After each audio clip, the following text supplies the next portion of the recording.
Здравейте! Оказвам се последен, оказвам се единствено момче, но спокойно на всички му мръзнал от истории със щастлив край. Затова ще го направя по-интересно. Ще съм кратък. Аз съм един от учениците, който завършва 13-та година в Викинд.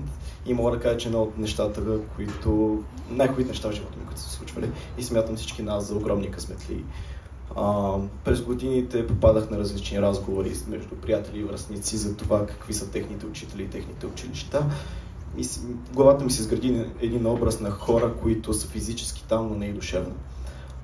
Минал съм през ръцете на много учители и мога да кажа, че всеки един от тях най-малкото е вдъхновявал. Те гледат на нас не като на просто едни ученици, не като поредния ученик, а като отделна личност с собствен потенциал. Голямо приключение минахме и израснахме, надявам се да успешно.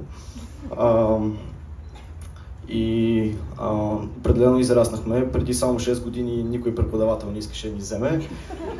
Сега вече 3 седмици се нагледахме на сълзи от гордост и от щастие. Искам да имам искрени благодарности към целия ни екип и казвам нашия екип, защото наистина се чувствам част от това семейство, наречено Викинд.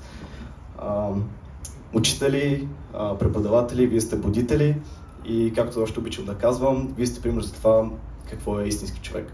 Благодаря ви.